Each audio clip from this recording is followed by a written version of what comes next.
everybody. Welcome, welcome. Candace, good to see you. Anna, Chucky, Carlos, Jeff, Tayson. How's everybody doing on, for me, an actual beautiful Tuesday? We had storms roll through last night with uh, slightly larger than golf ball size hail. So sun's out this morning and it's Austin, Texas weather. It was like 97 the past 2 days, and now all of a sudden it's just a random 69 outside right now. So I'm not going to complain, but I hope everybody, if you are here stateside, enjoyed the Memorial Day weekend and hope you guys had a good 3-day weekend to rest and recuperate. With me today, I have got Alexander Eber. Alexander, there we go. Let's pronounce your R's there, Sam. You learned to do a long time ago. Alexander Eburne with Talent, TLNT. And before we kind of get started into his presentation, Alexander is obviously a expert in hiring. It's who we turn to, and it's actually kind of a funny backstory of how Molly and Alexander came to know each other.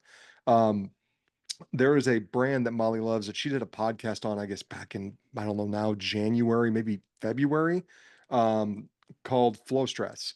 And it's like bath salts and that kind of thing. And she just a brand that she loved. And she's like, man, I love their marketing. I love their product. I love everything about this brand. And she goes, Sam, I want to do a podcast on their brand. I'm like, Molly, you sign my checks. You can do whatever you want. You don't need my permission to do this podcast. So she goes, all right, well, we're gonna do it. So she does it. And that podcast, one of our listeners knew the owner of the brand, sends the owner of the brand the podcast, and turn around and he reaches out to Molly. So him and Molly connect. And through the course of this, Molly's talking to the owner, and she's like, yeah, like our biggest problem is just hiring right now. Hey, guess what? That sounds like what most of you have told us, like hiring right now. It's hard. It's not easy. You can't afford to make a mistake in the process. Whether you think you found the right person, you hire, and then all of a sudden, oh my God, it doesn't work out because you're taking time, you're taking effort, you're investing into this individual. And it's one of those big, scary jumps. So, she was telling this to the CEO, and he goes, let me connect you with a good buddy of mine. He owns a hiring agency called Talent, which fantastic branding, TLNT. Alexander, if I ever need to come to you with a license plate message that I need to really come across and get down to a few letters, definitely gonna look you up and send you a message. But she gets introduced to Alexander, and a lot of people think when it comes to some of these hiring firms that they are just HR people. Like they are just true old school, started in corporate HR. We know how to hire, we can go through the process. What makes Alexander unique and how he sources people is he was an e-commerce owner. He was a small business owner. And Alexander, if I am correct, Molly said you were on Shark Tank. Is that true? That's true. What was the product? Because I know you exited the business. So what was the product? I did exit the business. So the product that was on Shark Tank was actually a product that I invented. I would have never have thought to call myself an inventor, but I did actually invent a product. The company and the product was called Prep Deck. It's a kitchen accessory that helps you stay organized and tidy and sort of takes the lessons from a professional kitchen and brings them into the home kitchen. So it was a product that I invented and took from literally an idea, sketched it on paper, found an industrial designer, uh, started going through 3D printing and prototyping, ultimately got it to a point where we could crowdfund it, which is where it really took off and turned out to be, more than we ever thought it would be. We had $1 million campaign on Indiegogo, and then that business rode through the COVID wave, became a D2C 8-figure brand. And we had our time on Shark Tank, which was taped in 2021 and aired in 2022, before exiting the business in 2023. Wow. So basically just, what everything I failed to do in a kitchen, like just get everything nice, organized, and prepped because I'm like, oh, I'm cooking my meat. Oh shoot, I should have chopped up those vegetables 20 minutes ago. Yeah, Not thinking about that. So awesome. And then was it the US based Shark Tank? it was. Did Yep, you yep. get So any I'm which originally sharks? Australian, as you can hear, but I've been here for probably nearly 17, 18 years now.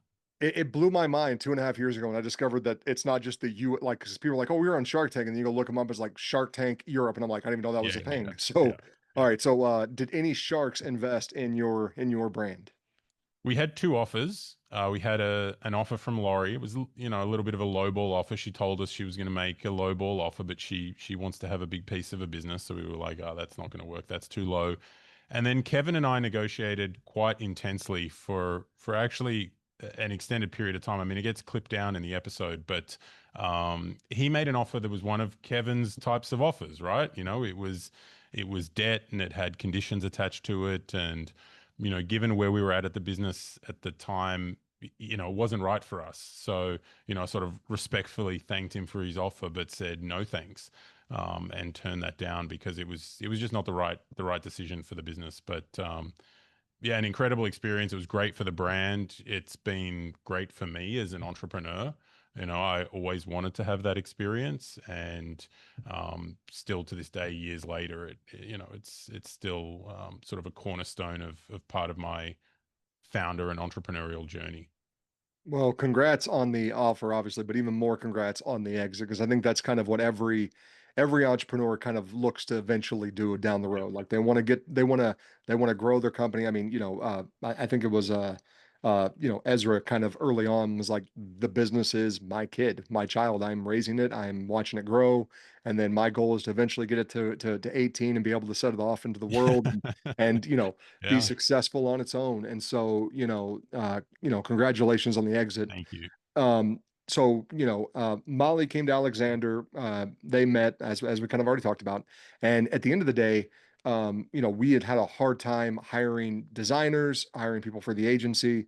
And, she kind of met Alexander. And then, Alexander, why don't you kind of walk us through kind of those first few steps you had with Molly? Like, what was it like just trying to, from your perspective, knowing like, hey, this is what small businesses go through. This is what I experienced. How do you take that into your hiring strategy when it comes to small businesses? Yeah, I mean, meeting Molly was amazing. I mean, she's like such a spirit as well, right? So like as soon as I connected with her, I was like, "Oh, you're my people. This is amazing." And so we hit it off straight away. But I think Molly saw what we do. So just a sort of a quick 10-second background, but Talent is an organization that helps American businesses access and hire team members, and grow really highly skilled teams in Mexico, Central and South America. And so, yeah, Molly came to us with the problem, which was like, listen, we're sort of open to all the different hiring options, but what we really care about is like the high quality, the best available talent. Um, the cost makes a difference, but it's more important to us that we have team members who are culturally aligned to us, hardworking, understand the smart market away, and just are very highly skilled. So, what we do and what our approach is we take a very targeted sniper approach to matching an organization's needs with talent. So I think the first person Molly was looking for was a designer or creative role, and so we run a portfolio first type of effort where we're in the market, we're vetting out individuals based on what it was exactly that Molly's looking for.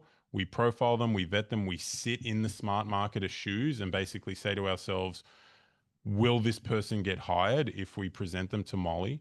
And once we get to that point of conviction, we package them up with their portfolio and their profile and some assessments and an introductory video, and then Molly will take it through the hiring process inside Smart Marketer, until there's conviction and an offer and a hire is made. And now the Smart Marketer team has continued to expand and look for new people as well. So Awesome. And then, I know you have helped us hire a designer from, I believe, Latin America. I'm pretty yep, sure South America specifically. And then yep. you definitely just helped us within the past 3 weeks hire a creative director from Yep. Mexico. Yep. Both fantastic individuals, both do really quality work so far. Everybody is ranting and raved about him.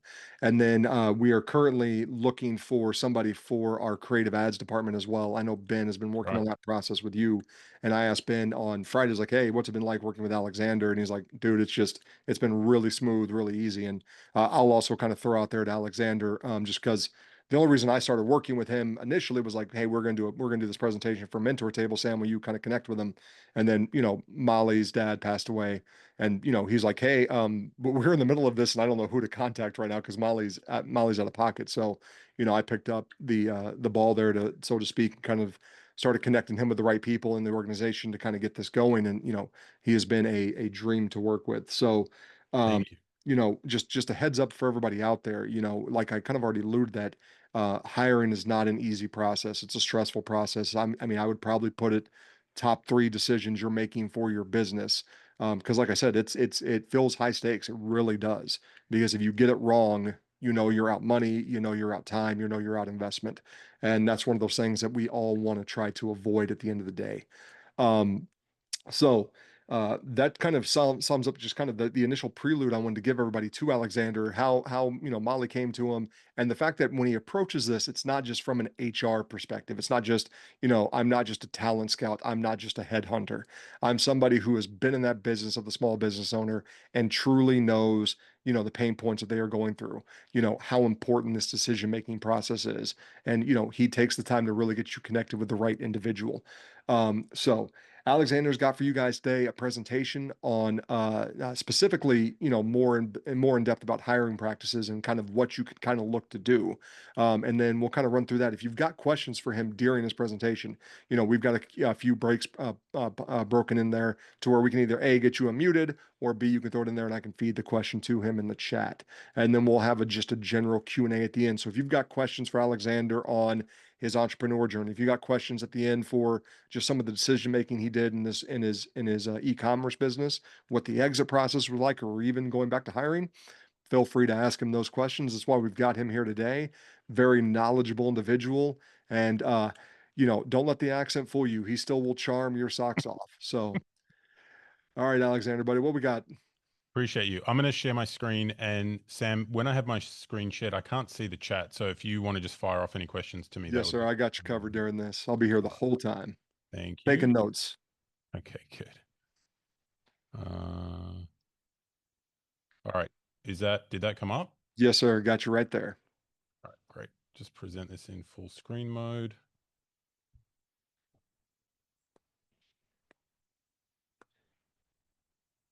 All right. Well, thanks for the introduction, Sam. It's great to be here, everyone. So today we're going to talk about, unlocking hidden leverage through global hiring for e-commerce. As Sam touched on, my name's Alexander Eburne, and I'm the founder and CEO of Talent Group. I launched Talent Group and decided that this was the most important business mission I will take on in my business career because of my experience as a founder and CEO over the decade and a half before that. So I spent the last 15 years before Talent Group in luxury consumer and D2C brands. I feel like I went through a washing machine. Like I feel battle tested, right? Like I know how complex it is to build a brand and the challenges that you endure. And it often feels like you're playing the game of whack a mole. But across those years and those brands that I was able to develop and grow, we had a lot of success, a lot of learnings, and a lot of that came into why and how I built talent, which I'll tell you more about as we move forward here. A couple of my past brands include Harbour, which is a luxury furniture brand started in Australia that I co founded with two other Australians, two brothers. That business we took from literally zero, and it is now a very sizable nine-figure brand. I came to the United States first to launch a company called EcoSmart, which is an Australian brand, which wasn't direct to consumer at the time, but then ultimately did become direct to consumer. That was innovation in biotechnology in a fireplace system that launched and became a sizable eight-figure brand. And then, as you heard before, I had PrepDeck, which it was my next venture as a product creator and a brand builder, which we built that business exclusively as a D2C brand. So, I've had multiple eight-figure businesses in the operator seat, but nearly, in fact, all of them started at zero, right? So, making that first hire, second hire, third hire, and figuring out what it takes to build up and move to the next stage of a business. Along the way, as I mentioned, I became a patented inventor. We had the $1 million crowdfunding campaign on Indiegogo, which was very interesting and exciting and a great way to get a new product off the ground. I had the Shark Tank experience, which was, second to none, and just something that I had always wanted to do. I actually had it on my vision board when I were building my earlier businesses before PrepDeck, and then the fortune of having PrepDeck exit to a wonderful company out of New York. So all of that is what built the foundation of who I am and how I think about businesses. And, being battle tested and sort of sitting in that operator seat, I've understood some of the pain points of e-commerce in particular. And I built Talent actually originally to help operators like me stop burning cash, and in particular to figure out what alternatives were there to power up an organization without sort of bloated costs of US hiring, and the high risk that can come with that, the compliance and complexity. And instead, what would it look like if you could build lean global teams that operated as close to what it would look like if you were to hire in the US. And so that's what we do at Talent. We're going to go over a lot of different things today. Here are just a few of them. I think one of the things that happens in e-commerce is like you get inundated with and almost just like you're in the firing line of all these different playbooks, right? Like different things you can do to help make your business more efficient or better or lower this CAC or improve this margin. And the reality is like a lot of those new tools or new platforms, they'll add complexity. Oftentimes they'll add cost to your business and you need to take that risk to figure out if it's going to work for you. And what we've got here, and something that I hope by the end of this presentation you'll see and understand as a great asset for your business, is this strategy, this way of accessing global talent, particularly in Latin America.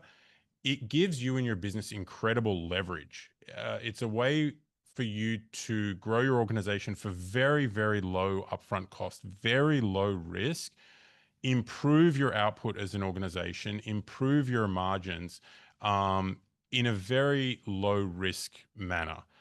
So what I'm going to try to do today is sort of show you how you in your organization can build a team that can add anywhere from 5 to 6 and even 7 figures of EBITDA back into your business without making a single hire locally in the United States or without compromising on quality. So what I'm going to do here is take you through sort of some of the current standard types of global hiring, just so we can sort of level set on what are the current options.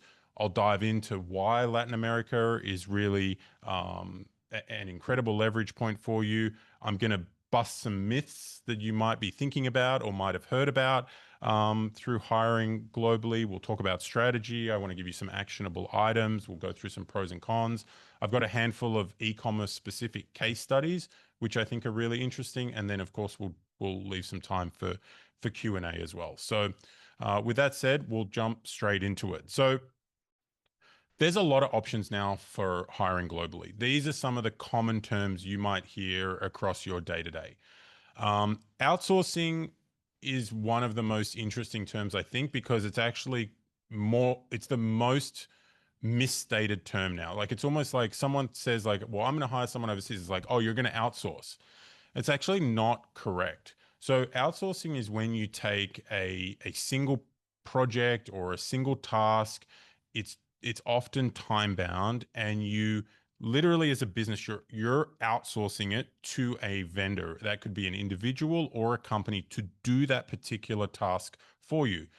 It actually doesn't have to be international. You can outsource a part of your business to an organization in the US. You could outsource it to a contractor. So when you talk about outsourcing, that doesn't necessarily mean global hiring. That's a very time bound, project based way of working. This other term gets thrown out, which is BPOs. So BPO stands for business process outsourcing. Again, that could be international or domestic, but it is more common to hear that term on the international playing field. Business process outsourcing is more like where you take a function of your business in a long term basis and you're going to give it to another organization to do. The most common one you might hear about is like customer service, right? Like I'm going to use a BPO, they're going to handle my customer service. They have a call center, they have maybe 50 or 100 or 500 people sitting in a call center. Maybe an insurance company is going to use the BPO to handle all of their inbound calls for opening new claims. They're literally taking an entire process of the business and outsourcing it to the other organization.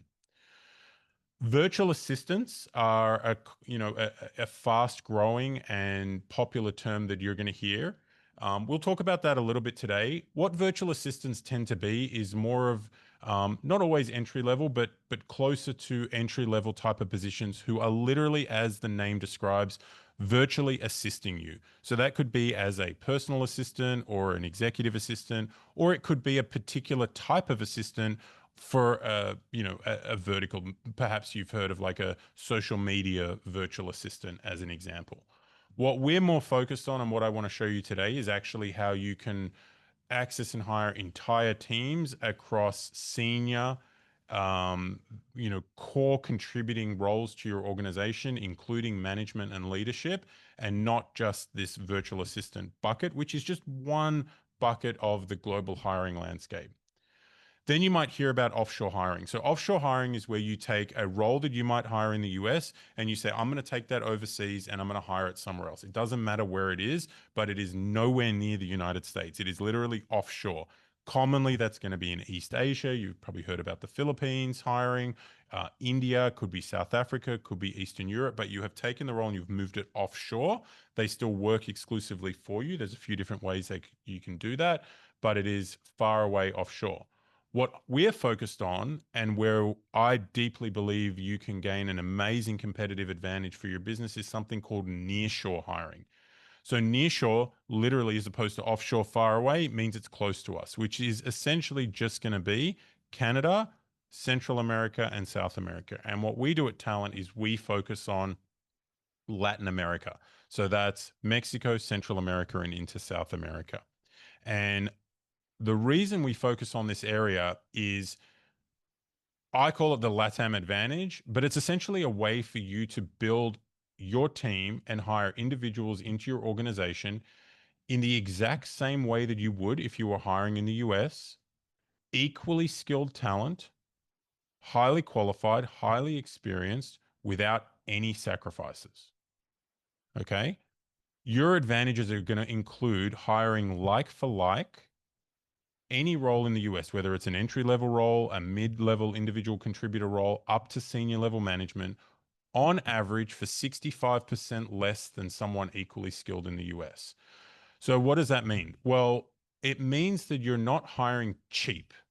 It just means that you are capitalizing on the socio-economic differences between the markets and the cost of hiring. And the reality is, in this market, there's amazing talent pools across a range of different roles, which we'll go into.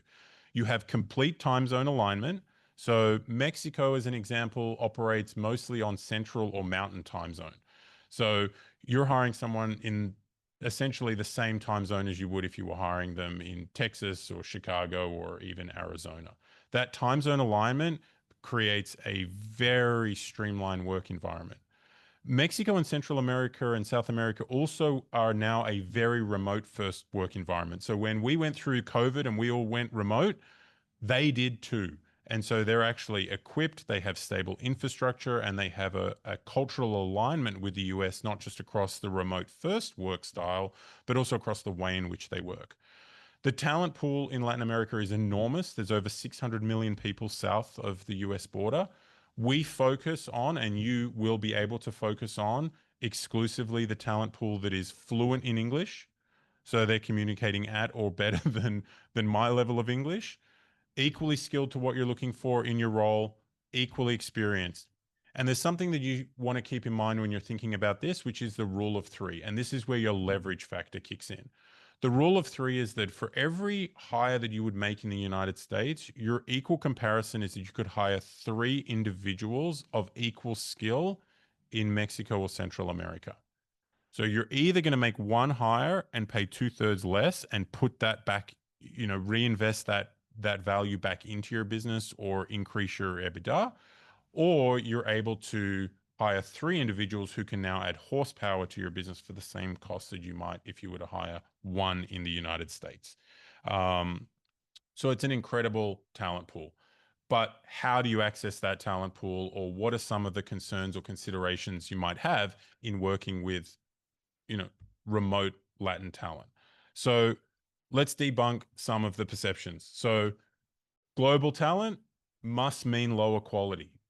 We're in America. We're absolutely the best of the best. No doubt about that. But I can assure you from experience across thousands of hires, that does not mean that global talent is of a lower quality. In fact, I have this saying, I think I might have even shared it with Molly, which is once you see it, you cannot unsee it, because the quality is, it's a frame breaker. You sort of think, how is that possible? Well, I can assure you it's very possible. And again, that's across entry levels, mid level or senior levels. So global talent does not mean lower quality. Actually, it means equal quality. And in some cases, and I have many case studies and client testimonials where the person that they've hired or the teams that they've built are superior to some of their previous hires. So I would certainly want to see that that misperception moved on as quickly as possible, because it's definitely something that will be holding you back if you don't break through that barrier. Remote means it's hard to trust or to manage individuals. I think that's a fair concern, but I would say that remote team members in Mexico or Central America, in LATAM more broadly, operated exactly the same way that a remote team member would if you hired them in the US. They have the same you're going to have the same operating concerns and considerations that you would if you were to hire remote in the US. And so encouraging high, and we're actually going to talk about it later in the presentation, but like high quality management, check-ins, guides, mentoring, that sort of thing, in person when possible, which is actually another benefit I think I didn't mention of Latin America. It's as quick to get to my team in Mexico City as it would be for me to get to Sam in Austin. So that ability for you to travel or them to travel to you is actually a really big advantage. Cheaper talent means worse performance. That is absolutely not the case. You're going to get incredibly hardworking individuals, but you need to hire smart. When you hire smart, you go through the right hiring process, you do the right assessments, you look intently at their background, reference checks, that sort of thing. You're going to hire someone amazing. They'll leave quickly or ghost. Um, no different to any hire in the United States. If you're not a great place to work or you're not giving them career progression, team members in Latin America are going to think about it the same way as they would if they were in the US. It's no different there. As I mentioned, we're not just focused on entry level, so you've got a world of talent at your disposal. International hiring is risky, or you could be non-compliant. It could be. It absolutely could be. So part of what this presentation today will show you are all the different tools and tactics you can use to make sure you're hiring compliantly, you're doing it safely, and you're running your business properly. And anything that seems, sort of quick and dirty or a hack, it probably is. And there are plenty of ways. There are many billion-dollar organizations supporting this infrastructure, allowing you to hire internationally, safely and compliantly. Language or culture will be a barrier. It could be if you don't hire right. And so what what we'll show you how to do, and if you end up working with us, what we'll help you do is hire for culture that matches your organization. You can absolutely match your organization. For example, a large insurance organization is going to want to hire potentially someone with a more corporate background and maybe a bit more rigid experience, and sort of, a very different type of person to what an up and coming 7 or 8 figure e-commerce brand is going to look for. And we'll show you how to match that talent. And it's not worth the setup effort. Well, by the end of this presentation, or after hearing what Sam and Molly are up to with global talent, if you still feel that way, we've done something wrong, because I can assure you there isn't as much leverage as you will gain from working with global talent. There's nothing that you can do that will add as much value to your business. So I hope that by the end of this presentation, you see that it is worth the effort. So hiring in Latin America is one option. It might be the first time you're hearing about it, right? Like, you have the option to hire in the United States. You have the option to consider hiring in the Philippines or offshore. We talked about those as an option. Or you have the option to hire in LATAM. So what are the differences? Well, when I built talent, one of the reasons I built it is we were consistently hiring through different types of models overseas. So we would have a designer in Estonia, we would have customer service in the Philippines, we would have an agency that was helping us with finances in India. And I started to see, we would use like packaging designers from Upwork, and like piecing together this whole thing. And what our experience started to show was that there was just consistent inconsistency. And that was a big struggle for us. So we were having, inconsistency in the quality of talent. We were having people, leave the organization that they were at, who was servicing us, on no notice. There was inconsistency in the infrastructure in many of those countries. So the internet was going down, or they had to deal with like, natural disasters, Mother Nature sort of impacting them with rain, which would break down the internet and things like that. And so it's important that when you're looking at your global markets and you're looking at things, you've got to look at cost as one piece of the equation. So the two common places that hiring overseas is happening at scale right now is the Philippines and India, or Latin America. And both have advantages.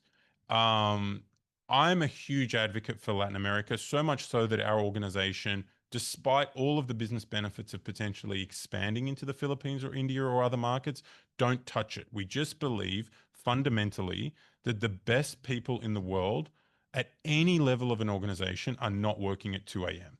And the reality of it is these other markets are, all the way on the other side of the world. And even if they're a little bit cheaper, there are a lot of trade-offs that you're going to make. So you're making a time zone trade-off. If they're working business hours their time, someone's working at night, or you're missing a day between things. So you've got this opposite time zone issue. You have sort of somewhat more of a limited talent pool, in the sense that those markets are great for more entry level or lower mid level positions. Whereas in LATAM, you should think about it as a like for like hiring option. You have the option to hire someone as if you were hiring in the US with no sacrifice. 2/3 less on cost, like for like talent, on the same time zone, close proximity for travel, fluent in English. And if you do it right, you can actually get to candidates very quickly. You can hire all the way through senior level, and you have lots of different support options, which will take you through here. So I just encourage you, as you're thinking through all your different options, to just understand what the benefits might look like for you. And even if a role was to cost you, let's say 10 or 15% more than the Philippines to hire in Latin America, think about your efficiency from your time zone optimization. Think about the benefit of being able to bring them to you for an offsite, even if it's once a year. Think about what it might look like to have them, to have you be able to visit them when you're in the market. So there are other options out there, but today we're going to focus on and continue looking at what things look like in Latin America. So what type of roles? I first wrote this slide and I was like, who can you hire in Latin America? And then I was like, that's wrong. Who can't you hire in Latin America? Because we've been doing this for 3 years now, and at least once a month, a role comes across our desk where I'm like, no, no way. No way this unicorn, like unique desirable role that a company has created, like uh, you know, a copywriter who's also a video editor who specializes in legal content. What? That doesn't exist. There's no way we're going to find that person. Sure enough, the team gets to work, they get in the market, and through the unique vetting process, they're able to find these individuals. So you can hire across every department in your organization. You can hire across marketing, sales, support, operations. I'll just touch on a couple of the different roles which are really interesting and unique. In operations, I think one of the biggest challenges that I experienced in our business was on the supply chain side, I would say in our businesses. So managing and optimizing a supply chain, whether that's dealing with the international vendors, the inbound, the local 3PLs, inventory planning. Actually, quick story, the first full-time hire that I ever made in Latin America was a supply chain manager. So we had a supply chain manager. I'm in Los Angeles, and we had our supply chain manager for PrepDeck based in Miami. He was earning $120,000 a year, plus benefits and taxes and all that sort of stuff. And he was great. I really liked him, actually. And he was doing fine. But we had to optimize the business actually for survival. And so I started considering what it would look like if we hired in Latin America. Our first hire was a supply chain manager who we brought on for $34,000 a year. We hired this woman named Grace. She had 10 years of D2C supply chain experience. And I was like, there is no way this is going to work. She started, we onboarded her, and within 3 months, she had added so much efficiency and profit savings to the business that she not only covered her cost, we also had the advantage of then moving from $120,000 a year to this woman at $34,000 a year. And I was like, this is an absolute unlock. So, Sam touched on like hiring can be expensive, hiring can be risky, and it can be. But opening up this market can also give you options to roles that you might not have thought, or you might have thought that would be great. One day we would love to have that. Well, this is one way that you can do it. Across marketing, you've got specialists across performance marketing, Clavio, SEO, social, in sales, which you guys wouldn't be dealing with as much, but across account executives all the way through to the CRM management. Customer support is par for the course. You can absolutely have a very efficient and cost-effective team. Logistics, supply chain, finance, every finance role you can imagine, and through technology as well. The way that we work is we tell our clients, just send us the job description and we'll tell you if that role is possible and what the market comp would be for that. But I would say if you start thinking Latin America first, you'll be blown away by what the options are. So how do you access this talent? So I'm telling you they're there. We're seeing them hired into organizations, but how do you access them? Well, the first thing that I would encourage you to do is to think about like, are you definitely ready to hire this individual? So do you have the capital available to make that hire? Oftentimes I see organizations who are like, yeah, we'd like to hire and we're ready to go, confirm the market rate, and then it come time to make the decision and they're like, wow, I do actually need to spend that money each and every month. And then it's sort of oh, we have to wait a couple of months. So I would say that if you're going to get into the sourcing of the talent, you're going to start to look at what candidates might look like for your business. Just be sure you are ready to hire. I would also encourage you to take the time to develop a clear and concise job description. I can't tell you how often someone comes to us and they're like, "Oh, I want to hire a growth specialist." Okay, cool. What are they going to do? Well, I need them to help us grow the business. Okay, which part of the business? How would you like them to grow the business? Is this a SEO specialist? Is this a paid media specialist? Is this a life cycle marketer? Develop a clear and concise job description. And the quickest hack for that, honestly, is put it into ChatGPT. Like literally just tell ChatGPT, I think I need someone to help me grow my business. I think I need them to be working on this. What would that job description look like? Or you're more specific and you're like, I need an SEO specialist for my business. We do X, Y, and Z. Give me a job description. Like you can literally write 2 or 3 lines. It will give you a high quality job description that's about 90% of the way towards what you would need it to be for your business, copy it out, edit it in a Google Doc, and you have a nice, clear, crisp job description because you want to know what you're going into the market looking for. Otherwise, you won't know. And that goes for whether you're hiring in Latin America or in the US. Be very clear about what you're looking for in the job description. You then want to make sure you have an understanding of the market rates and you have your budget ready to go. So we help with that, but you can also do some online research if you're looking for that.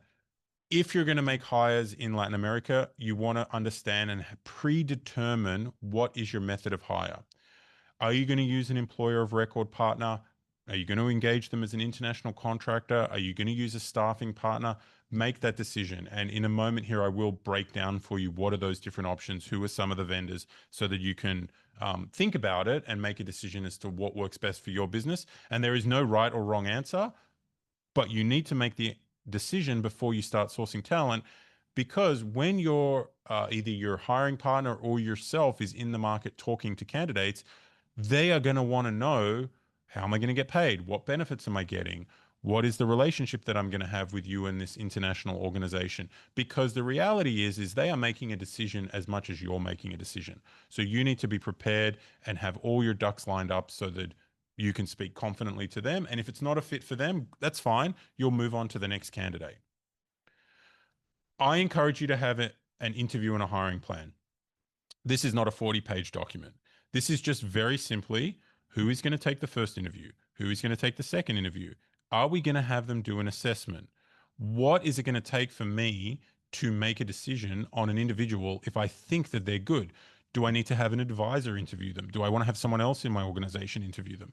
Make that hiring plan up front. And the reason you want to make the hiring plan up front is you need to create space to make a good quality hire. If you don't create the space, you will make a bad hire or you will feel exhausted in the hiring process. So you need to create the mind share and calendar share. And the best way to do that is just to know what you're going to need to do. You know, it's roughly half an hour to an hour per interview. You want to interview maybe 3 or 4 or 5 candidates, plan it out, and then share that with whoever else is going to, because there is nothing worse than getting excited about a candidate and then losing them through your disorganized process while they took another offer from a potential employer who is organized, ready, and moving them through the process. So make sure you have that space. Hiring, it can be exhausting, right? Like you feel like you're interviewing people, you're getting nowhere with the process, but it takes just one. You just meet that next person and you're like, it's done. But if you can't align and focus and know what you want to talk to them about and know what to ask them, you're going to get exhausted. You're going to have trouble with it. Efficiency is key in the hiring process. You want to move your candidates through. I would say, like, as a rule of thumb, you don't want to take more than 2 weeks with any individual candidate. Um, the reason for that is they can get poached, they're going to go somewhere else, but you can also get distracted and things can fall apart. So you want to have yourself moving through that process quite quickly and be candidate friendly. Like I said, they are looking to leave their current job and come and work for you. You want to run a good, efficient process. If you're running late to a meeting, let them know. If you need to reschedule your interview, do it with enough notice that you're courteous, as you would expect them to do with you as well. And then be decisive. This is honestly one of the challenges that I think most founders have in the hiring process. They don't know when they've got what they want. And if hiring starts before you open the job position, you'll be in a much better position to be decisive because you will know you would have found your person.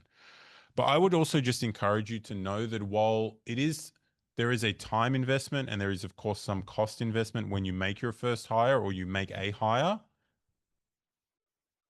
trust your gut, invest in a quality onboarding process.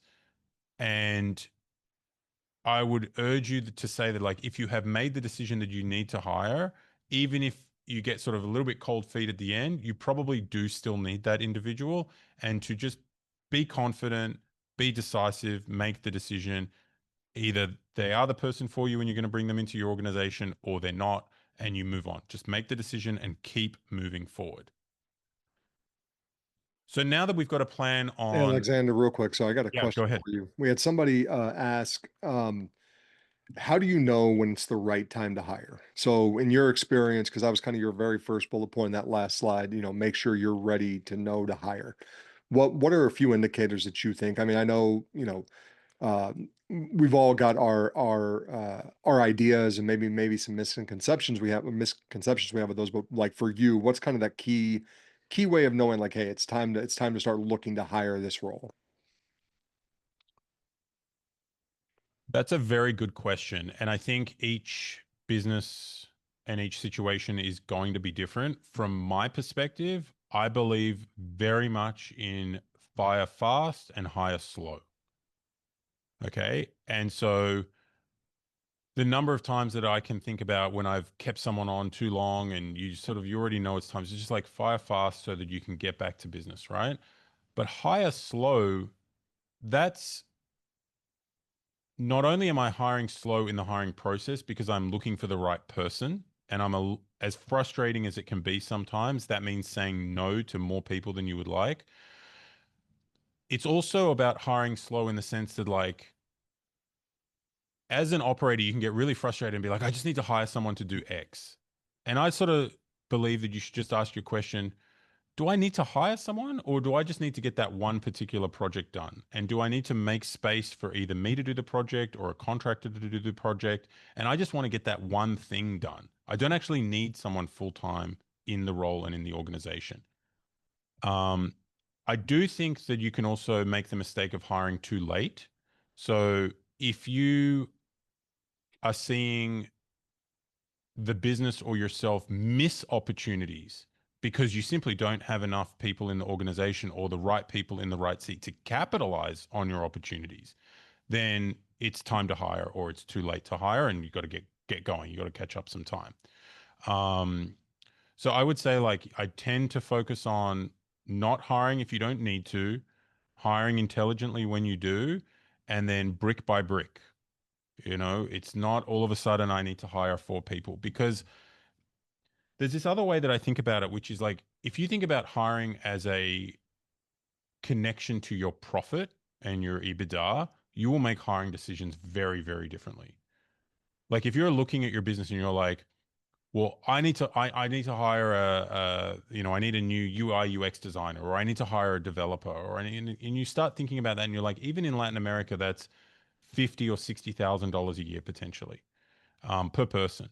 And you start tying that back to your P&L and you're like, well, I'm going to go backwards for a minute, right? Every time you bring a new person in, you've got to invest in them before they can start contributing value to your business and start adding.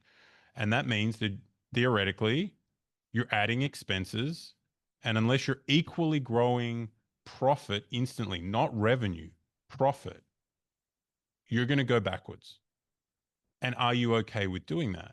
And if you're on a growth mindset, you absolutely are going to be worth doing that because you're like, I'm going to invest in this person, and in 1 or 2 or 3 months, they're contributing outsized returns on my cost to them. So I would really just encourage you to think through some of those things to make sure it is really time to hire. Perfect. Really, really good answer. And I really like the little saying you have there: fire fast, hire slow. And I think I do know like we being smart marketer do struggle at times. Like, hey, when is this just an outsourcer job? Like when we have this one-off thing, and when do we really need to bring somebody in-house to do some of this work? So, uh, okay, perfect. I think that Like definitely answers that hiring question. is, you should think about hiring as like an indefinite decision, right? Like of course you can change the decision. It's not permanent, but it should be like a long-term decision. Like, do I want to hire this person to be a part of our organization 6 months from now, 12 months from now, 3 years from now? All things being equal, those should be factors in your decision. And if you're like, well, I need to see if they can produce the returns, that's totally fair enough. But if they produce the returns, which is the reason you're hiring them, you would have that position exist for 3 years. If it's, I feel like I'm always like struggling trying to find a packaging designer, it's like, yeah, you probably just need like a good contract packaging designer to get that done for you.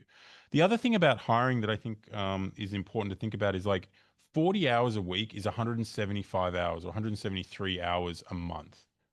You have 173 hours a month of work for that particular person to do. If you don't need a full time hire. Gotcha. Yeah. Really insightful. Thank you. Okay, so now we've gotten to the point where we're ready to start sourcing talent. We know who we want, we've got the role defined. How can we source them? There's a couple of ways you can do it. There's actually three core ways. There are pros and cons to each of them. Some of them you might have been familiar with. So the first is marketplaces. So I mean, things like Upwork or Market Hire or other options like this are a really great way for you to access and hire, in particular, freelancers. They cost you very little upfront. You can essentially create a job posting or open a position for a project that you might need. The packaging design is actually a really good example. And it's really good for short term and project needs. What it's not really great for is full time hires because they're on the marketplaces because they're looking for marketplace type of work, which is project based or freelancer type of work. And what you're trading off is someone who you are outsourcing the work to just to get the thing done. And you're trading off a higher hourly cost for that, which we all know happens when you're hiring someone on an hourly basis. You're trading off choice and integration into your organization. So they're not going to fall into your way of doing things the exact way that you would like because you're trying to get a project completed and done. Um, and you might have just less options to vet and assess them. If you're going to hire someone full time, you're going to take them through multiple interviews. There's going to be an assessment. You're going to make a really robust decision. Hiring from a marketplace, it's more of a maybe one interview, maybe a small assessment, and then you bring them in to do the project you need based on their portfolio. So it's there, it's available, it has some benefits, and it's great for certain use cases. The next option is, do it yourself. So you might not be aware of this, but you can actually go into the market in Mexico or Central America or South America and start hiring yourself. You can literally post a job ad on LinkedIn or Indeed, change the location to Mexico, and you will immediately start to get applicants coming to you for that position from the region. And they are going to come to you at the cost structure that we've been talking about, because that is what that role is worth in Mexico or Central America. So you can actually get straight in, and if you DIY hire yourself in the US, you can actually DIY hire yourself in Latin America. And remember, right now we're talking about sourcing talent. So that's going to bring the talent to you, not how you pay them or how you give them benefits or any of that stuff. I'll talk about that next. The challenge with doing this, honestly, is it is extremely time consuming. So while hiring is already time consuming, when you post a job for applicants in Latin America, you're going to get a lot of applicants that are not what you're looking for because it's a large talent pool. You're not going to have the vetting tools up front to ensure that you're only meeting, qualified vetted candidates with English, with experience in what you're looking for. And so in many cases, like sometimes you'll see a job get posted in the US and it gets like 300 or 400 applicants. Like I've seen jobs get posted and in 3 days in Latin America get 1,000 applicants.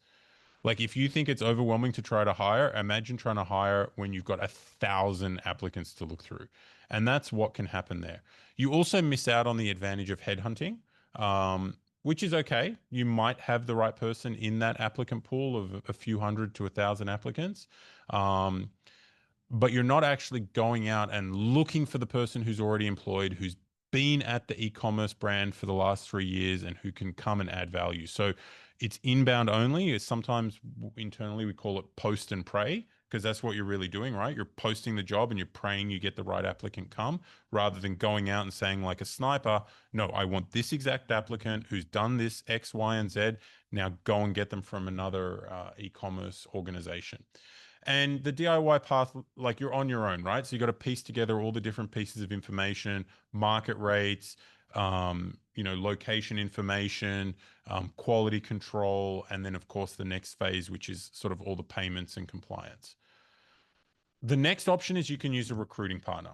So that's an organization. I'll tell you more about what talent does at the end, but one part of what we do is obviously the recruiting and help with the sourcing, and there are other organizations that can help you do that. But that's where you're getting professional sourcing help. You as an operator have now delegated, you've actually like outsourced this process to a partner to bring you the candidates. And in that process, you're going to save a lot of time. You should only be looking at vetted candidates. You should only be seeing candidates who are exactly what you're looking for or very close to them.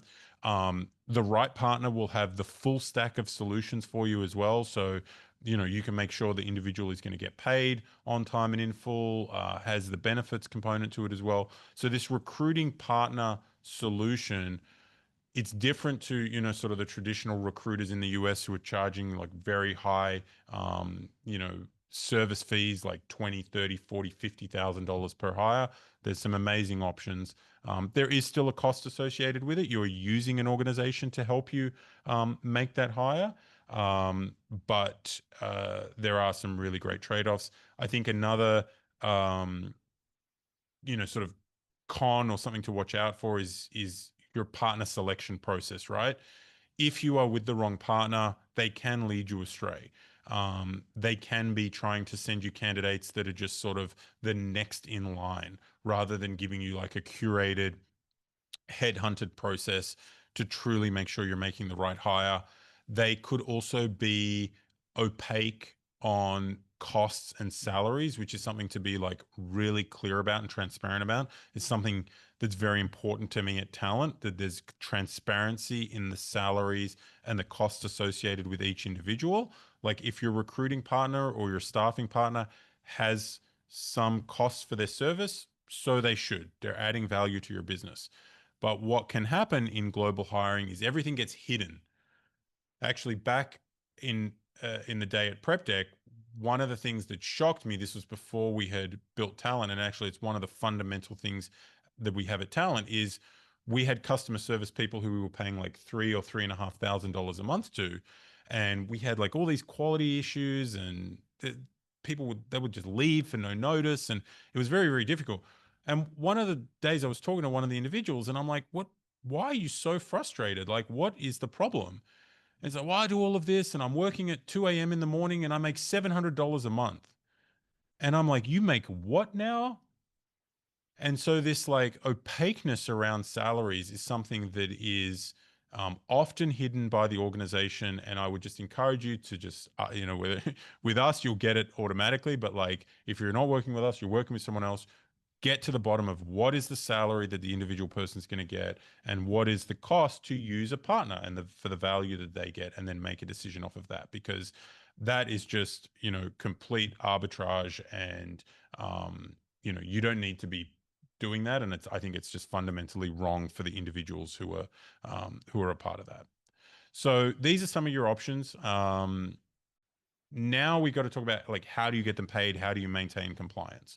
So you have 3 or 4 different ways you can engage an individual to hire into your organization in Latin America. The first is they can become an employee of your organization. To do that, you have to have an organization in the country where that person is going to become an employee. I would venture to say no one on this call other than us wants to have that complexity, right? If you're Deloitte, you might have your Mexico entity, your Argentina entity, and you can employ them into that. Since that's not the case, there are now really great options so that you, as a SMB in the United States, can engage individuals full time into your organization. The first is as an international contractor. So just like how we might hire someone in the US on a 1099 contractor agreement, you can do the same thing as an international contractor. So that's one way you can bring someone into your organization. And I think in particular, if you're going to have someone work for you, let's just say you don't have line of sight of more than 1 year from now, that's a great option.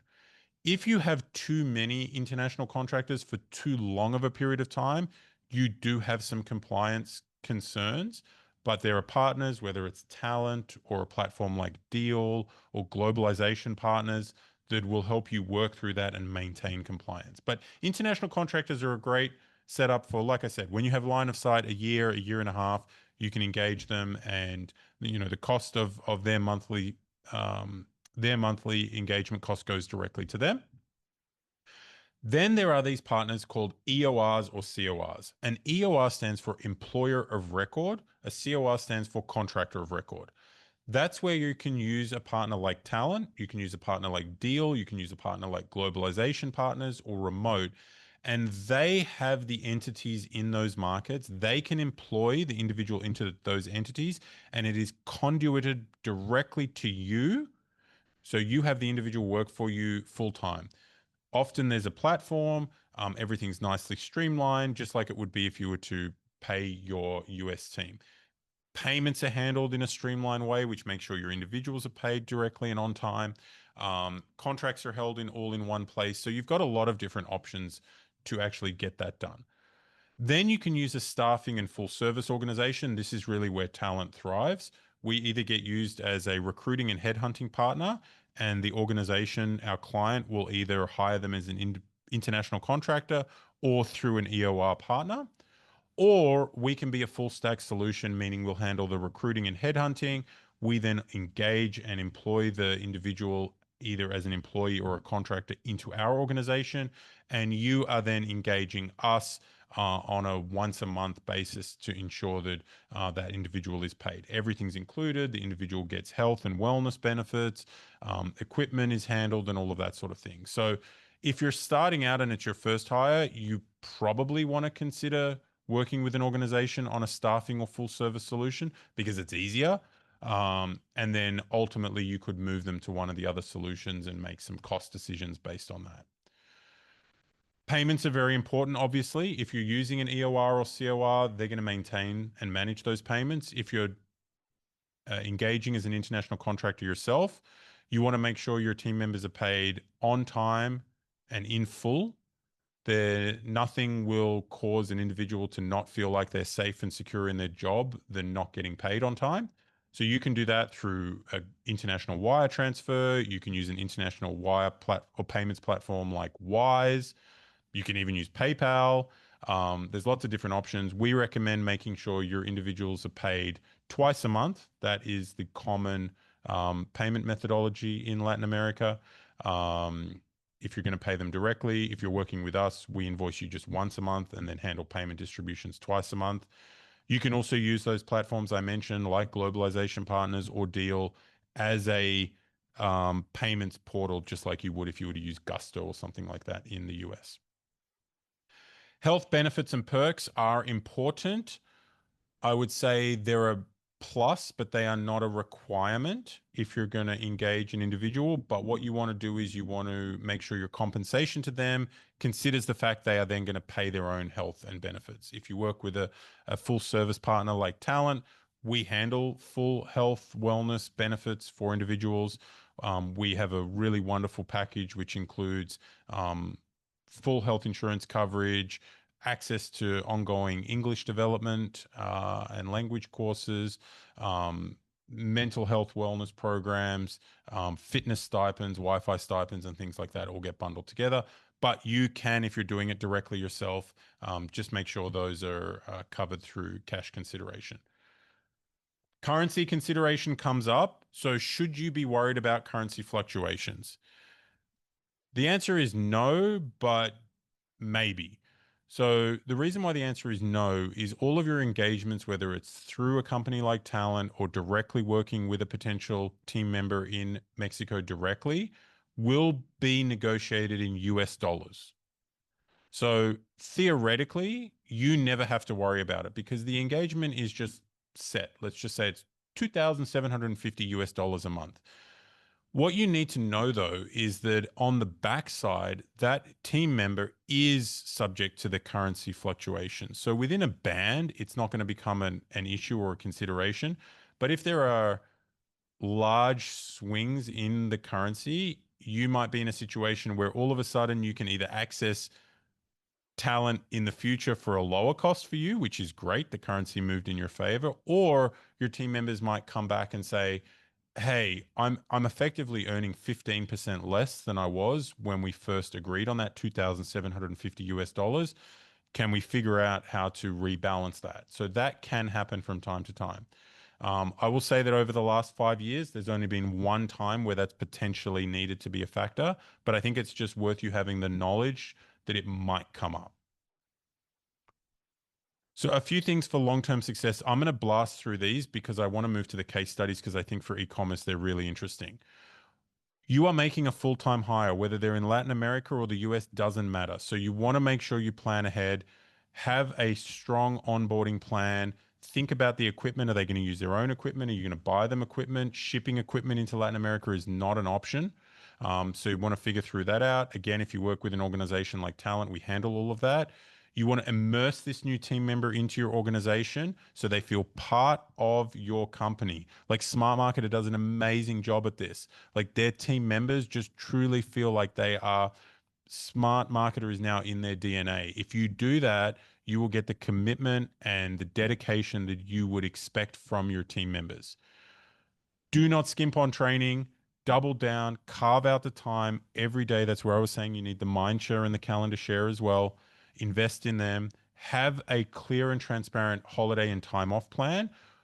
We mirror and you can mirror your organization's US holidays with your LATAM team. And if they want to take additional time off for a particularly, let's say like Mexican Independence Day, which is not a holiday we recognize, they can ask for the time off through their PTO package that you offer them. Bonuses and incentives, in the same way that you would in the United States, are common and a great way to maintain long term commitment from your individuals. Holiday times, like around Christmas, is particularly a time where you would recognize and give thanks to your team members in Latin America. That is culturally appropriate. They want to be managed, they want to be mentored, they want to have growth pathways. And I would just say the number one overriding key to success is just open communication. Create a platform where your team member can actually communicate openly to their manager or to you, or you are openly communicating to them, whether it's about good performance, areas for improvement, or updates to their role. That will mean you will have team members be part of your organizations for a long time. I've got a couple of case studies here I want to show you, and this really wraps together all of the different things that I've talked about so far today. So the first case study is Nomad Goods. Nomad Goods is a $30 million plus iPhone and accessories brand, mostly e-commerce, not entirely, but mostly. And when they came to us, when Noah, the CEO, came to us, they have their team in their office in California in Santa Barbara, and they already had existing team members in two locations in Asia, in Hong Kong and in the Philippines. And this company is unbelievable. They are so intentional about how they maintain their team, how they motivate their team, the culture inside the organization, um, how they manage performance and what they expect from the individuals. And they are incredibly gracious with benefits and perks that they give to their team because they know those team members have contributed to their organization. And they mirror everything they do in California, in Asia, and across Mexico and Latam. So they had this amazing platform, which we knew if they make their hires are going to stay with them a long time. And this company has a 100% retention rate after 2.5 years.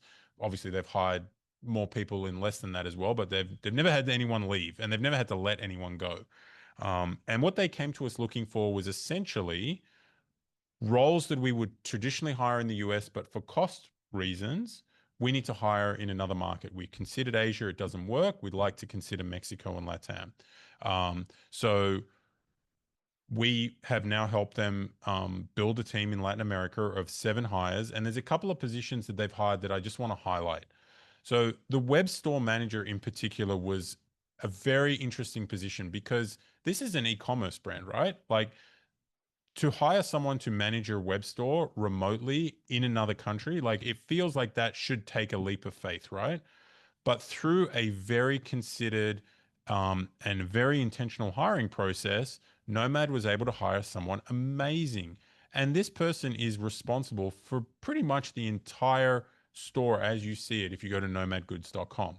And I think it's like a really great success and case study story because that feels like they've put a core competency for their organization in another country, right?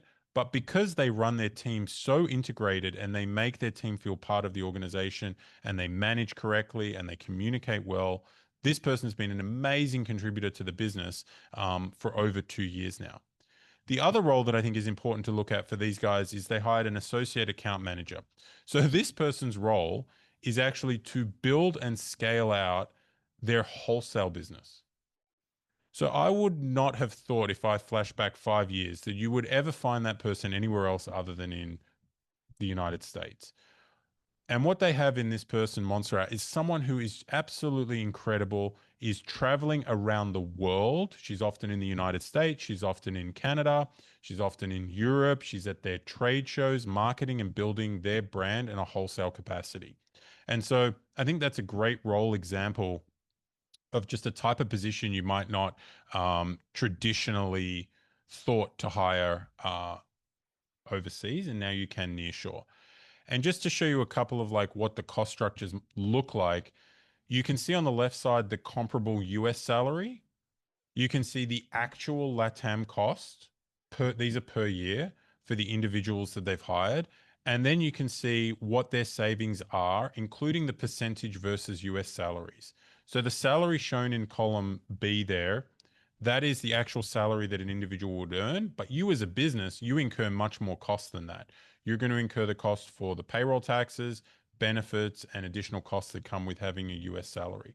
So when you look at the net savings, you can see that the business has made a considerable cost benefit. Couple of wins, 100% retention rate, incredible.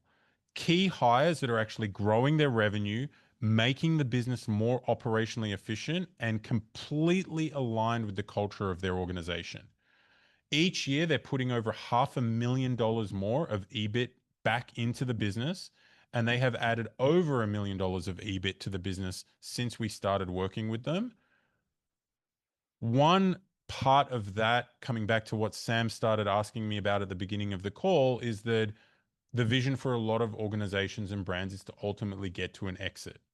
Well, one of the ways you get to an exit is by having a profitable organization that is growing, and your exit value is tied, especially today, to your bottom line, not your top line. Well, if you're making your bottom line more efficient, every dollar that you've done is not only of value to you today, it's of 3 to 4 to 5 to 6 times that in the future when you go to exit your business.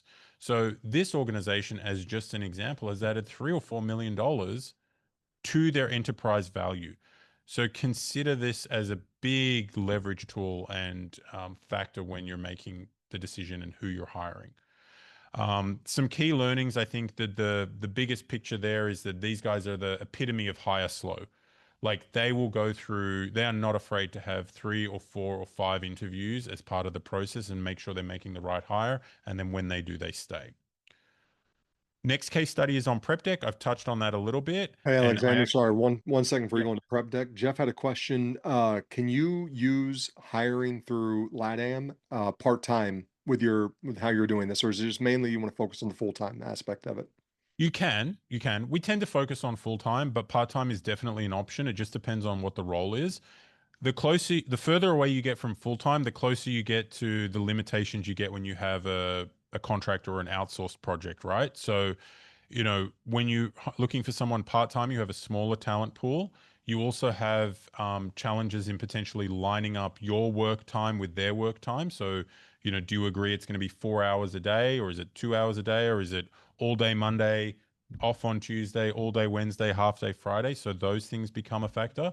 But it is possible.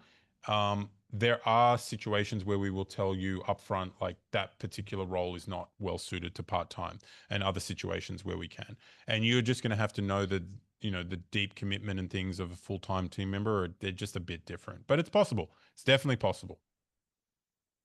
Awesome. Thank you, sir. Yep.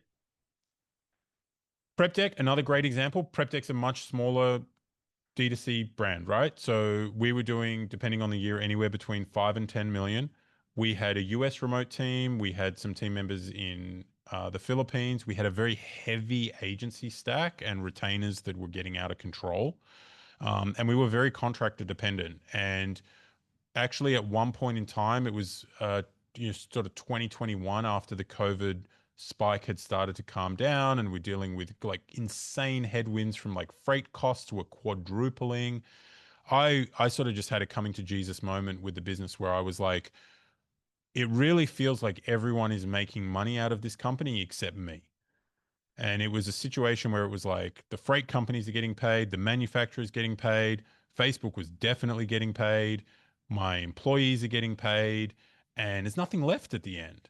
There's the margin compression and the headwinds were becoming, uh, just intolerable. It was just, it didn't make sense.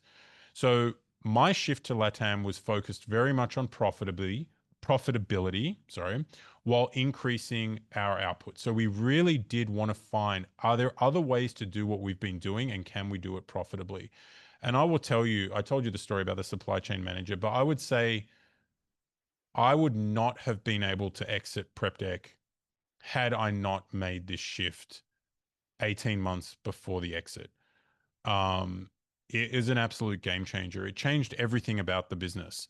And so not only did we get improved performance, like the example I gave you with the supply chain manager, we were able to move from contractors to full-time team members.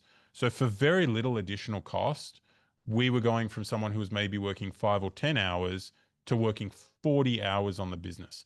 And that is an incredible amount of additional work output that we were able to get for very little additional cost versus our contractors. We made some changes on the agency side, and ultimately we were able to add $350,000 a year of EBITDA back to the business. And it was absolutely a determining factor in our ability to find an exit for the organization, particularly at a tough time for finding e-commerce exits. So PrepDeck's a really, really great study. Actually, by the time I exited, we had no US employees, and we only had two agencies left who were providing like mission critical support across. One was Amazon, and one was Meta Media Buying. Everything else we had ultimately ended up with the team in Mexico. So, and that was the entire business. I was the only US team member. The last case study, just to show you sort of the scale of where we work here, is I can't say the name of this particular brand, but fair to say that they're north of $300 million a year now, uh, exclusively or nearly exclusively in direct to consumer. And they came to us looking to, I mean, they basically were like desperate for high quality talent, right? So it's like when you're growing that fast, and we're talking about like tens and tens of millions of dollars in additional revenue per year, you need really high quality team members. You need them quickly, and you need them to stay, because you're investing in showing them how your organization works. You're now depending on them. And so we've been able to help this organization build a very, very sizable team. Here are just a few of the roles that they have. And I think that like a couple of highlights here are, one of their first hires was actually a Shopify e-commerce web developer, and he is extremely well paid. I think maybe it's even on here. He's paid nearly $90,000 a year US, and you can see through these differences where the value is. But it really goes to show that like talent in LATAM is not necessarily cheap, but it is very high quality, and it's still got this rule of three that applies to hiring someone of equal skill in the US. The reason I think the Shopify ecom web dev is such an interesting example is we're talking about $300 million dollars a year, and they're making hires where their entire business depends on, does that website work the way that it needs to work, and can we scale it out now internationally across all these other subsidiary websites? And so they've been able to build out a very sizable team of all different pieces of the e-commerce stack, from basic things like social media to e-com design. Like at $300 million, your design matters a lot. You're bringing in a lot of eyeballs to the brand, and their e-commerce designer is based on the team in Latin America, across business operations type of roles, finance, accounts payable. So really, whether you're a one or two person operator, or you're 150 employees and a $300 million brand, there is absolutely a way to leverage LATAM talent in your playbook for leverage. These guys are adding, getting close to $1 million a year in additional EBITDA, 95% retention rate. One of the things that they do very well, which is just a key takeaway, is they allow their managers to be completely in control of not only the hiring process of the person they want to have on their team, but how they manage them and how they maximize their output. And so, as you start to scale and you do have managers in your organization, keep that in mind that they should be empowered and you do not have to be across everything all the time to win. And that's what they've been able to do here is really to win. With that said, just a quick 60 seconds about Talent Group. We are a full stack solution. So we are basically like your go to. We will handle 100% of everything as it relates to you looking for and hiring talent in the region. Everything that I've talked about today, we handle and we basically bring it to you on a silver platter so you can stay focused on your business. And I did it this way so that as an organization and as a founder and an operator, you get to keep doing what you're doing, but you still get to gain all of the value and add the pieces to your team that you need to help you grow and optimize and be efficient. When you work with talent, there's no upfront cost. We have 100% guarantees. You really are in a situation, listen, we don't want really window shopping, but you are in a situation where you get to meet the talent, not only their profiles, but completely meet them, interview them before you make a hiring decision. And if you don't find the person that you love, you don't make a hire and you haven't spent a dollar. We have an entire team. We have 40 people in our organization dedicated to making quality hires and to helping our clients with that and to build their business. And we do it in a founder friendly way, so you can choose how you want to hire. If you want to make that direct hire and be the direct contractor of the organization or manage the individuals, and all of that, we do all of that for you, and we will just be your absolute best headhunting and sourcing partner available. Or if you want us to do that and handle all of the ongoing payroll and benefits and compliance, we do that as well. So I'll put a pin in that there. I hope there's been some valuable information come out of this. And if there's some time, Sam, happy to take some Q&As or dive into any of the topics a little bit further. Really, really informative, Alexander. So one, thank you for that, sir. And Pleasure. super, super good value there just on hiring and the process all around. We'll give a couple minutes for some questions to come in. I'm just gonna throw a quick comment out because this is something we deal with all the time. Days off. So yesterday, for instance, United States Memorial Day, obviously that is a very US based holiday. Um, we've got part of our team over in Eastern Europe. We now have more, Latin American team members now that we've kind of partnered with Alexander here to start searching and sourcing. Our policy, just to kind of give everybody else a heads up, is real simple, real straightforward. This is the number of days we're taking a year as a company. And I think it's like I think it's 8 if I'm not mistaken. So here's our 8 days. There are some that obviously, are going to cross cultural paths, Christmas, Easter, that kind of stuff. It does get a little hairy Easter wise when because we've got some Eastern Europeans who are Eastern Orthodox. So then it gets a little hairy. But basically, it's like, hey, these are the 8. You let us know the 8 you're taking for your cultural holidays, and we'll make sure everything aligns. And it's pretty straightforward. So I do know that is always a huge question and something that we have spent a lot of time from the smart marketer side trying to solve the correct issue for. Because like, hey guys, here's Memorial Day, random day off here in America for it's not random for us, but random for you. Hey, this doesn't work for you because you've got another cultural holiday coming up, like Alexander kind of mentioned, like Mexican Independence Day. By all means, that's your date. Let us know, and we just kind of keep it up. Um, um, we just kind of keep that up going on. Alexander, important question just came in because I want to make sure you see this first and foremost. Kara asked, "Do we just email you to get started?" You can just email me to get started. Yep. We'll jump on a call, find out what you need, talk about the job description, the market options, and then go from there. Yep. One just more intellectual curiosity question, Alexander. How did you kind of really jump into the Latin American market? Because I feel like a lot of people are still kind of going. I mean, I see a ton of Philippines, obviously, and then we've got our Eastern European team. But I will say, working with people in Central America, and then even let me get my directions right. Eastern South America, so our Brazils and that kind of area Mhm. has really helped us from a timeline perspective because we're all in the same time zone.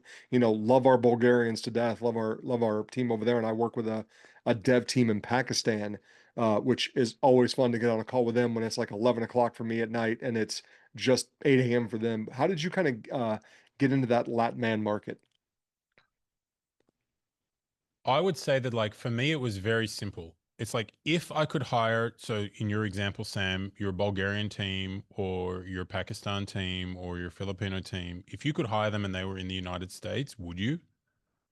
And Uh, the I answer would say is yeah. the answer is always yes, because you get the cost benefit and then they're right here with you. So you know it's going to be easier.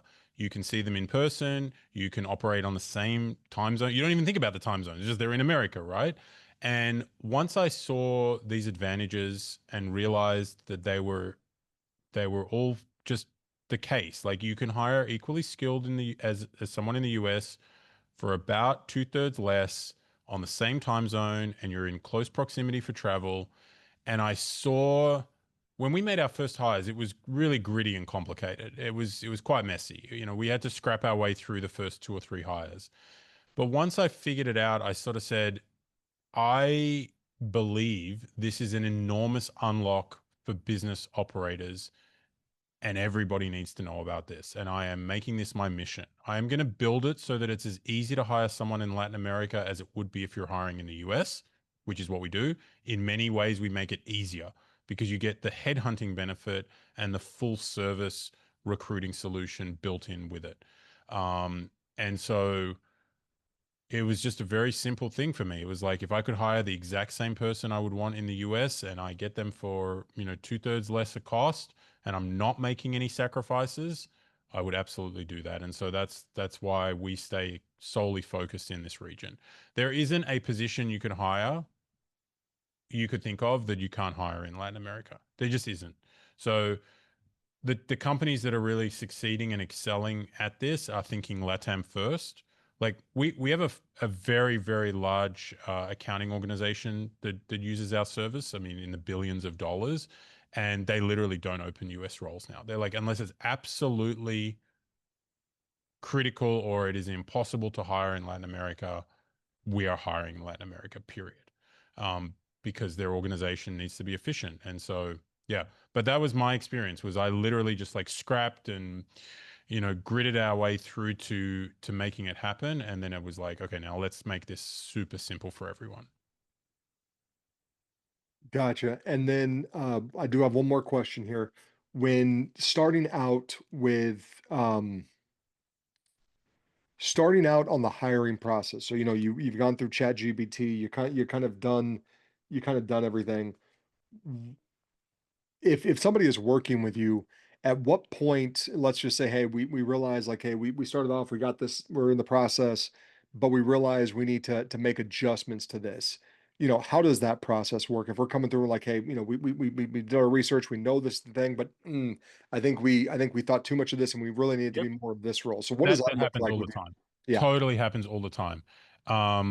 We want you to hit your goal, right? And if that goal changes along the way, then that's what's needed. And actually, sometimes it happens after you meet the first candidates or you see the first profiles. You're like, actually, I need to prioritize the design skill more. Or, geez, I didn't put enough SEO into this job description. We need someone with more SEO. That's fine. And that's the nice thing about it, is like, your total time investment is, an hour, and for you to make that change is, 1 minute. Like, you just make the change, let your team at talent know, and they'll make the change, and then you just go back to work, and a few days later or a week later they come back with new candidates who match. um, and that's one of the beautiful things about the process. Whereas if sort of like posting the job ad and it's like, okay, well, I got to make an adjustment and now I'm going to go back and I'm back at square one. With talent, so we just evolve with you to make sure you get the person that you want to hire. And we're completely aligned. Like, if you are working with us, you haven't paid a dollar, right? So we are totally aligned and incentivized that you make the hire. And so we can't do that unless you're at conviction. So you got to make a change, you make a change. Awesome. And I think that is all the questions I've got. We're actually 2 minutes over. So if there are no other questions, guys, if you want to throw those in just real quick, I'll try to get them over to Alexander. If not, if you've got questions in general about the process, or if you got questions in general about the hiring and kind of Molly's experience with working with talent, and just a heads up for you guys, Molly is officially back this week. She should be on the call next week. She's just playing a lot of catch up today. She told me that she had 1,300 emails that she has got to get through, as well as 472 Slack messages between both our Slack and our MentorTable Slack. So she is playing catch up today. But if you got questions about that process, be sure to throw those into the Slack community. We can get those answers, and we can always get Alexander to answer those questions as well. Alexander, I appreciate your time today, sir. Really A good, pleasure. informative stuff. And like I said, I can't speak highly enough about not only working with him, but also just the talent he has brought to Smart Marketer. Our creative director that was just hired, I feel like is more American than I am at this point because her entire background is MTV, everything like 90s MTV style, because that's just kind of the era she grew up in. And it's just awesome to see. But thank you again for your time today, sir. Really informative stuff. And then, if you guys have any questions, the slides will be up with the replay later today. You can always email him directly and he can get the process started. So appreciate you guys. Kara, thanks for sending over that email. I'm sure Alexander's going to look forward to it. And if anybody else has got questions, please let us know. Alexander, again, thank you for your time today, sir. And I hope you have a good rest of your week. Thank you so much. It's been a pleasure. Appreciate you all. Thanks, guys. Appreciate Cheers. y'all. We'll see y'all Bye. later.